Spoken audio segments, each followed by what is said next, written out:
আসসালামু আলাইকুম। আপনি কি জানেন ডেনমার্কে আমার জব ইন্টারভিউতে একবারও কোডিং টেস্ট দেয়নি। আমি 2018 সালে যখন ডেনমার্ক থেকে মাস্টার্স কমপ্লিট করি টেকনিক্যাল ইউনিভার্সিটি অফ ডেনমার্ক থেকে, আমি যখন লাস্ট সেমিস্টারে থিসিস শুরু করেছিলাম, আমি বিভিন্ন জবে অ্যাপ্লিকেশন করতে থাকি এবং আম, এবং থিসিস কমপ্লিট করার আগে আমি আমার প্রথম জবের অফার লেটার পাই এবং কন্ট্রাক্ট সাইন করি।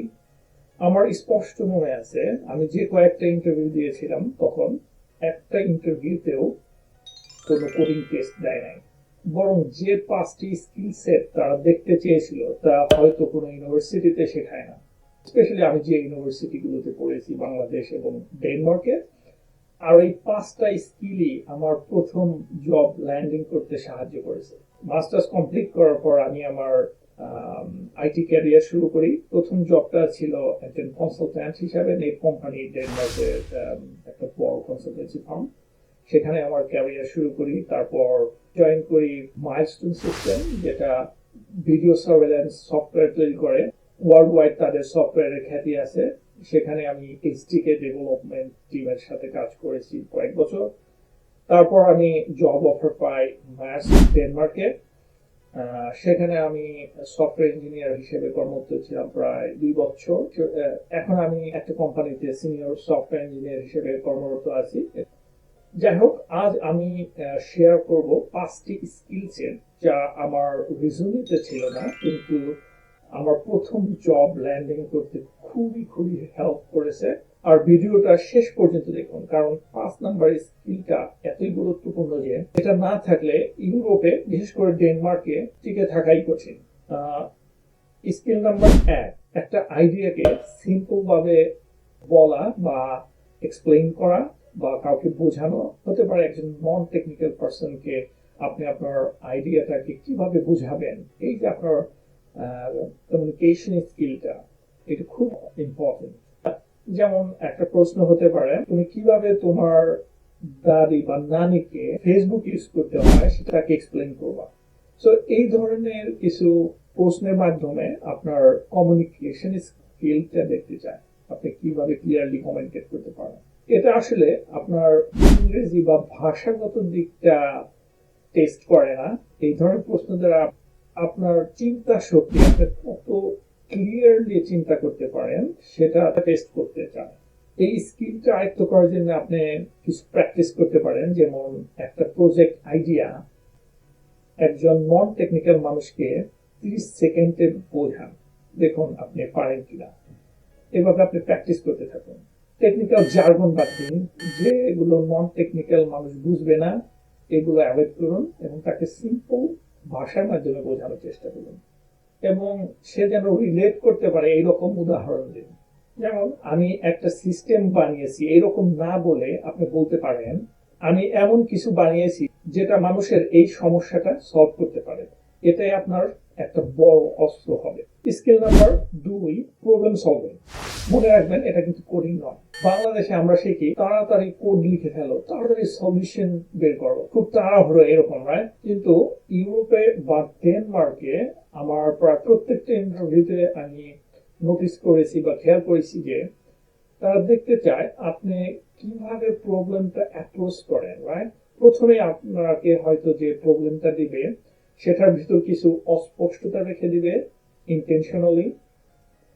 ওরা দেখতে চায় আপনি কি প্রবলেমটা বুঝেছেন, না বুঝলে কিভাবে কমিউনিকেট করেছেন।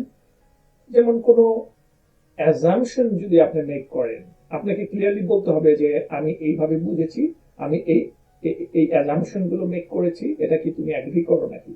সো এই রকম প্রবলেমটা খুবই স্পষ্টতার সাথে কমিউনিকেট করতে হবে এবং অ্যাগ্রিমেন্টে আসতে হবে সলিউশনে জাম্প দেওয়ার আগে। এই আইডিয়াটা চাকরি ক্ষেত্রেও প্রযোজ্য ডেনমার্কে। একবার আমি একটা ফিচার ডেভেলপমেন্ট করতে গেলাম তাড়াহুড়ো করে। আমার টিম লিড শুধু একটা প্রশ্ন করলো, নূর তুমি কি প্রশ্ন করেছো এই ফিচারটা আমাদের কেন দরকার। তখন আমি বুঝতে পারলাম আসলে আমি শুধু জাস্ট ফিচারটা ডেভেলপমেন্টে ব্যস্ত ছিলাম।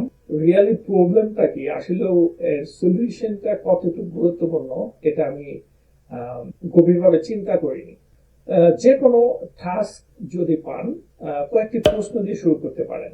এটা কেন দরকার, এটা কার জন্য, সাকসেস হলে এটা কেমন দেখাবে, অন্য কোনো সলিউশন আছে নাকি এই প্রবলেমে, এটা যদি আমি না করি কি হবে। এই 5টা প্রশ্ন আপনাকে জুনিয়র থেকে সিনিয়র হওয়ার জন্য চিন্তার খোরাক দিবে।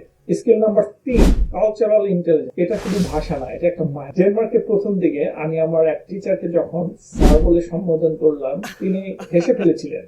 এখানে সবাই ফার্স্ট নেম ব্যবহার করে, এমনকি সিইও পর্যন্ত। কালচারাল ইন্টেলিজেন্স কিন্তু শুধু একটা নামের ব্যাপার নয়, এটা আরো ব্যাপক। যেমন মিটিং এ কিভাবে কথা বলতে হয়, আক্রমণাত্মক না হয়েও কিভাবে ডিসএগ্রিমেন্ট করতে হয়, ব্যক্তিগত অপমান মনে না করে কিভাবে ফিডব্যাক নিতে হয়, এগুলোই কালচারাল ইন্টেলিজেন্স এর মধ্যে পড়ে। এগুলো আপনি কিভাবে শিখতে পারেন? লিঙ্কডইনে ইউরোপিয়ান প্রফেশনালদের ফলো করুন, ইংরেজি পডকাস্ট শুনতে পারেন, দেখুন তারা কিভাবে ডিসএগ্রি করে। আই মাইট বি রং, তারা এই ধরনের কিছু বাক্য ব্যবহার করে থাকে। এই স্কিলটা কিন্তু টেকনিক্যাল স্কিলের মতো অনেক গুরুত্বপূর্ণ। Skill number 4, self learning mindset. নিজে নিজে শেখার ক্ষমতা, কিন্তু সঠিক উপায়। তারা এমন প্রশ্ন করতে পারে, তুমি এমন কিছু কি শিখেছো রিসেন্টলি যেটা এই জবের জন্য দরকারি না? মানে তারা দেখতে চায় আপনি কি শুধু একটা কাজই করেন নাকি নিজ থেকে গ্রো করার চিন্তা করেন। কিন্তু একটা ভুল এখানে আমরা প্রায়ই করে থাকি। বাংলাদেশে আমরা 10টা কোর্স শেষ করে ফেলি এবং ভাবি আমি অনেক কিছু শিখে ফেলেছি। ইউরোপে সাধারণত দেখে তুমি কোন প্রবলেমটা সলভ করতে শিখেছো। এক্ষেত্রে আমরা 3 স্টেপ লার্নিং ফ্রেমওয়ার্ক ব্যবহার করতে পারি। নাম্বার 1, প্রথমে আমরা প্রবলেম আইডেন্টিফাই করব। নাম্বার 2, আমরা ছোট্ট একটা প্রজেক্ট করব। নাম্বার 3, আমরা এটা লিঙ্কডইন কিংবা গিটহাবে শেয়ার করতে পারি। জাস্ট পড়াশোনার সময় আমি অ্যান্ড্রয়েডে একটা অ্যাপস ডেভেলপ করেছিলাম আউট অফ ফান, এবং প্লে স্টোরে এটা পাবলিশ করেছিলাম। বেশ কিছু ডাউনলোড হয়েছিল। অনেক ইন্টারভিউতে আমি ওইটা নিয়ে কথা বলেছি এবং সোর্স কোড গুলো নিয়ে কথা বলেছি। এটা সেলফ লার্নিং এর একটা পাওয়ার হতে পারে আপনার জন্য, এই হবি প্রজেক্ট গুলো। স্কিল নাম্বার 5, যেটা খুবই খুবই গুরুত্বপূর্ণ, ইমোশনাল রেজিলিয়েন্স, রিজেকশন সহ্য করার ক্ষমতা। একটা বাস্তব উদাহরণ দেই। এমন অভিজ্ঞতাও আছে, এক পর্যায়ে মনে হতো দূর আর অ্যাপ্লিকেশন করবো না, আর মনে হয় জব পাবো না, এরকম। কিন্তু দেখা গেছে বেশ কিছু অ্যাপ্লিকেশন করার পর যখন ইন্টারভিউ কল পেতে শুরু করলাম, তখন বুঝলাম না, যেহেতু ইন্টারভিউ কল পেয়েছি, ইনশাল্লাহ কোনো না কোনো একটা ইন্টারভিউতে আমি ভালো করবেন, জব পাবো, এবং ইভেনচুয়ালি জব পেয়েছি। এটাই হচ্ছে ইমোশনাল রেজিলিয়েন্স। এক্ষেত্রে 3টা রুলস বা নিয়ম মানতে পারেন। নাম্বার 1, রিজেকশন ট্র্যাক করতে পারেন। নাম্বার 2, আপনি ফিডব্যাক চাইতে পারেন, মেইলের মাধ্যমে হোক আর ফোনের মাধ্যমে হোক। কোনো ইন্টারভিউতে আপনি যদি রিজেক্ট হন, পরবর্তীতে আপনি ফলো আপ হিসাবে ফিডব্যাক চাইতে পারেন।